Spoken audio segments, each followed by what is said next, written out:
Alright guys, I hope the audio is working. We're going to get right into this.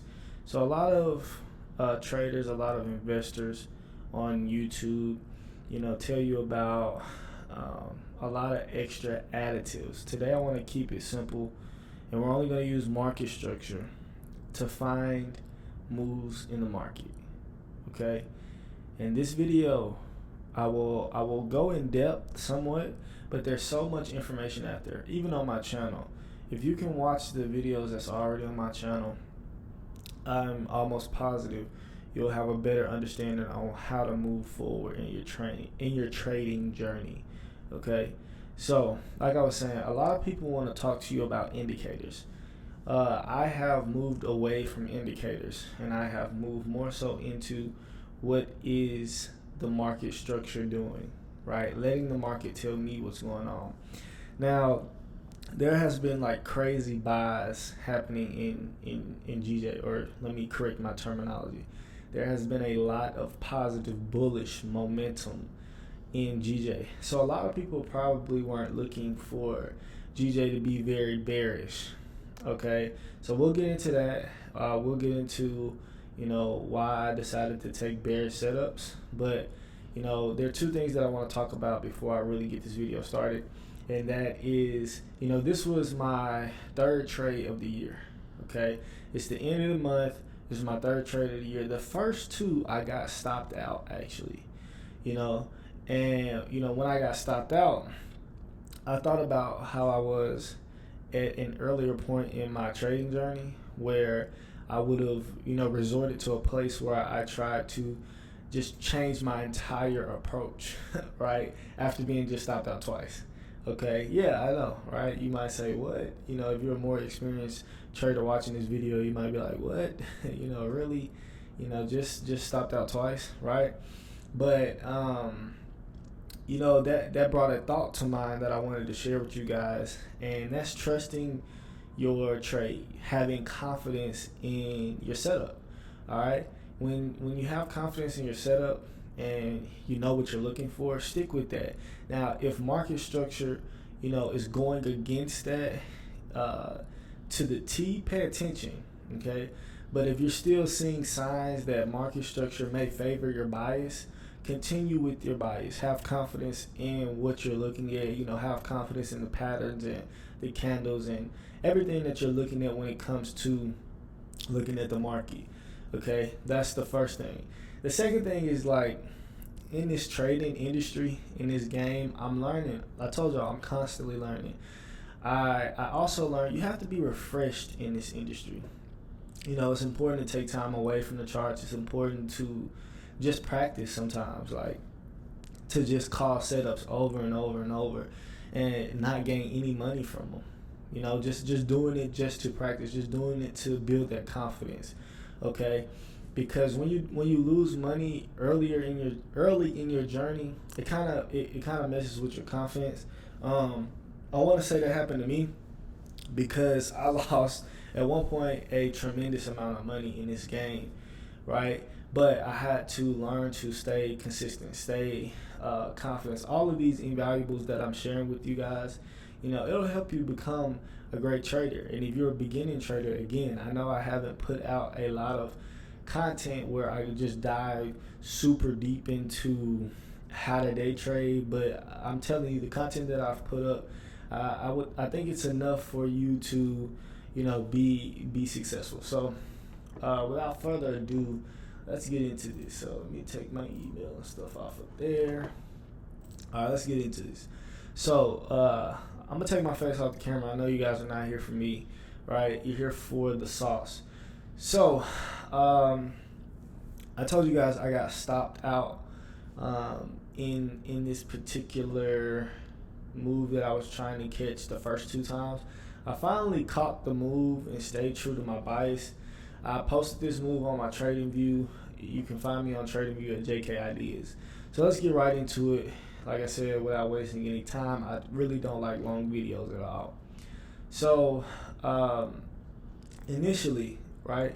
So we take away all of this. Now, guys, I'm learning how to do the replay. Here it is. And I want to replay all the way back to here. Boom. All right, guys. So let's replay and let's check out this market. Okay. So initially, when was this? This was like Thursday. It says Thursday, January 25th. All right. Today is what? What is today? Today is Monday, the 29th. So Thursday, I looked at this market and I was like, yo, this market is about to have some nice, dope, bearish momentum.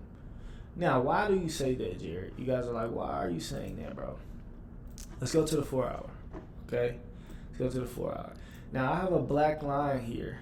That black line represents the highest GJ has been in the past 2 or 3 months, I would say. I would say November, October, December, yeah. About the highest GJ has been in the past 3 months.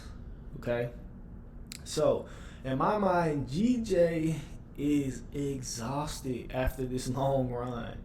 Okay, GJ is really exhausted after this long run. That's what I'm thinking when I look at this market here. Okay, a few things tell me that. All right, this major bearish candle here. Sorry about that. Bearish. Let's be clear. This major bearish candle here. Okay, and these major wicks as well on the end of these candles.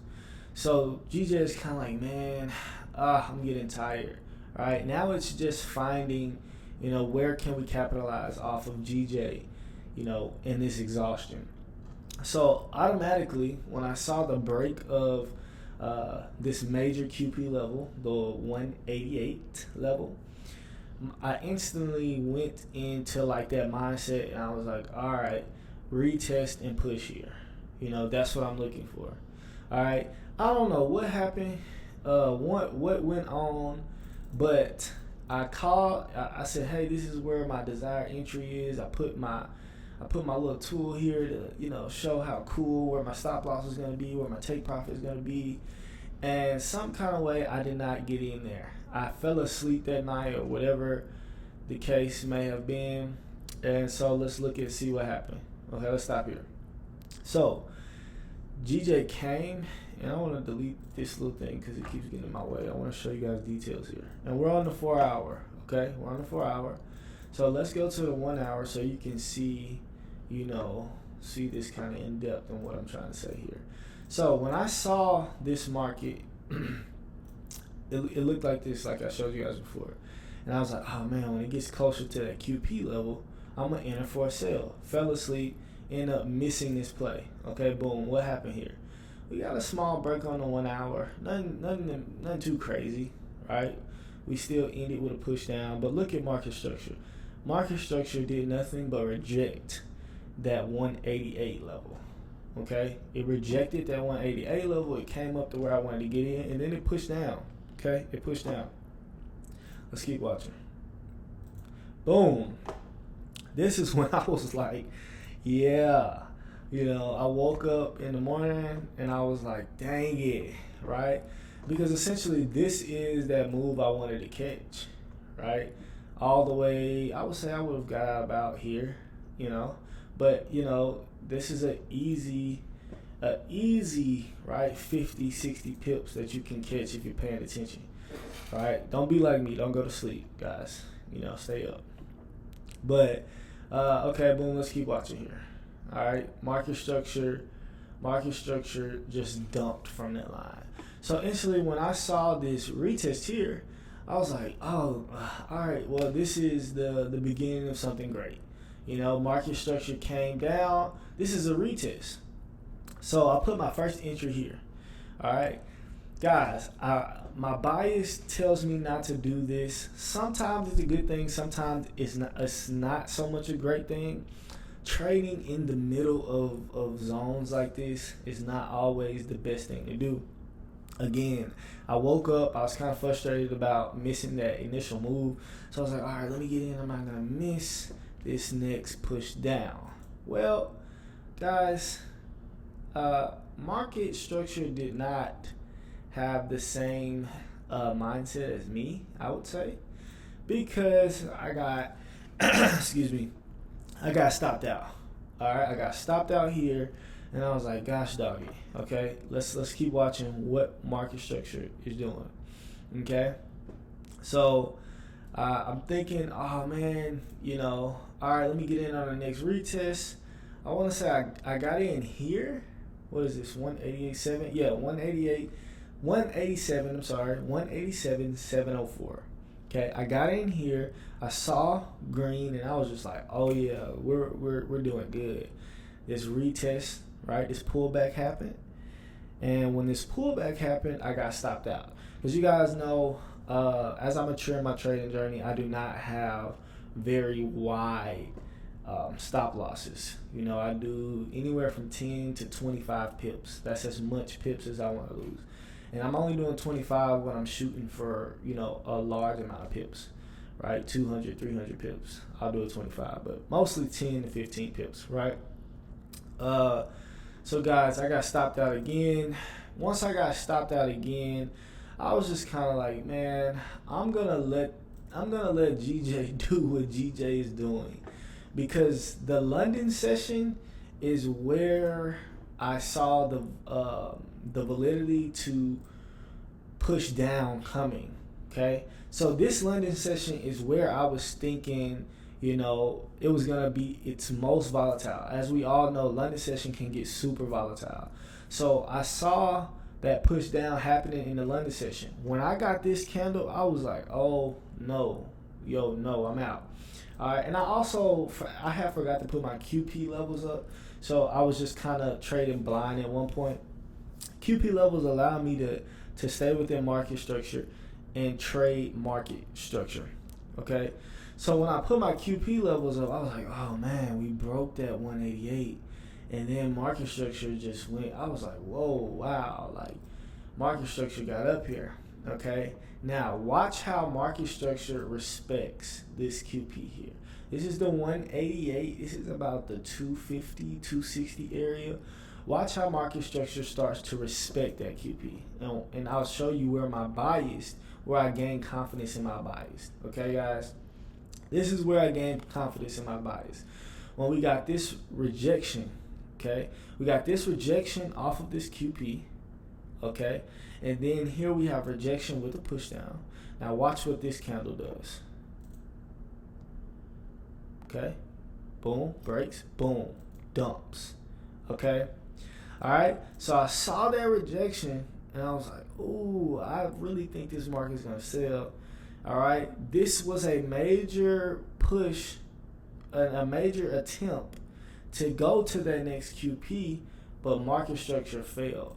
Once it gave me this hammer looking candle, I was like, yeah, it's go time. All right, it's go time. All right, it's time to get in this market and make some money. Okay, now as you guys can see at this point, once entering the trade, there was very, very minimum drawdown for me.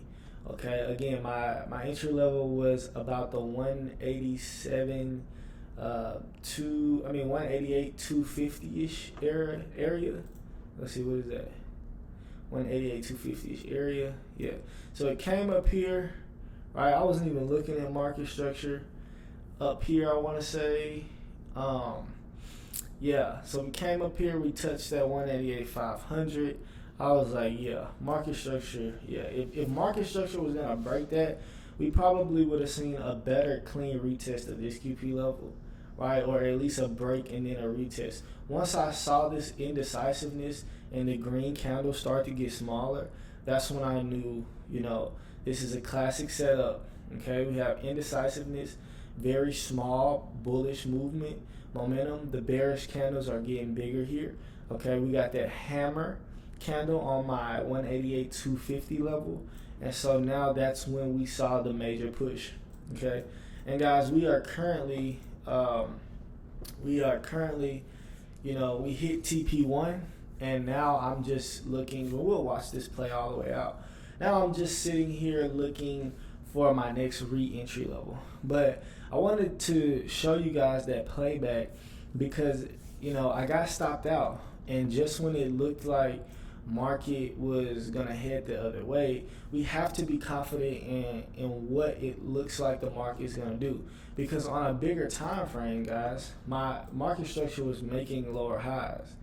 Okay, and I'm not gonna go into. If you're watching this video, right, you don't know what lower highs are, go to one of my other videos. I talk about that. But excuse me. Once market makes lower highs on a higher time frame, let's find an entry and just go with the flow. Okay, go with the flow. Go with what the market structure has for us. Don't fight that market structure. Okay, so that's how I was able to catch this classic setup. All right, very, very classic setup, guys. And look again, in the London session is where that volatility came from. I hope that's a word, volatility. I know volatile, but yeah, guys, I'm not an English teacher. Okay, you know what I'm saying. In the London session was where most of our push came from, guys. So I just wanted to show you guys that classic setup. Show you guys that not all the time are you gonna get it on the first trade or even the second trade. Okay, even if I didn't get this on the third trade, it would have just been, the trade hit stop loss and then we're out. So, this is the first successful setup of 2024, guys. 2024 started off a little bit rough. Hopefully, I'm a little more consistent with my videos this year. Again, that's always the goal. I stay pretty busy, and I'm not one who is just always on the chart like I used to be, man. I get on here, I get a nice push. This push was about 96 pips. All right, so you guys do the math. Whatever you risk, make sure you have a good risk to reward. And again, I'm not a financial advisor or financial counselor. I'm just talking about my bias, my approach. But yeah, this was a good 96 pips. So with 96 pips, you could pay rent. You could, take your woman on a date. You can do anything with 96 pips. Okay, depending on how much you risk, or you can just add to the savings. So nice classic setup, nice break of the QP and retest, and then we caught the big move. All right, so now we're just watching this market. All right, it's been a little hesitant around this 187 450 area, so we'll see what goes on here, what goes on next, and then I may post an update video, or I may just update you guys on TradingView or my Involio account. I think that's how you say it. So I just got this cool app, Involio, where you can post your trade ideas and stuff like it's Instagram. So you guys, if you're watching this video, make sure to follow me. And I'm also going to do a review on Involio. I'm going to use it a little bit more just so I can, kind of know how Involio works before I do this just cool review on it. But yeah, so that was my setup today. And I hope you guys have a great rest of the day.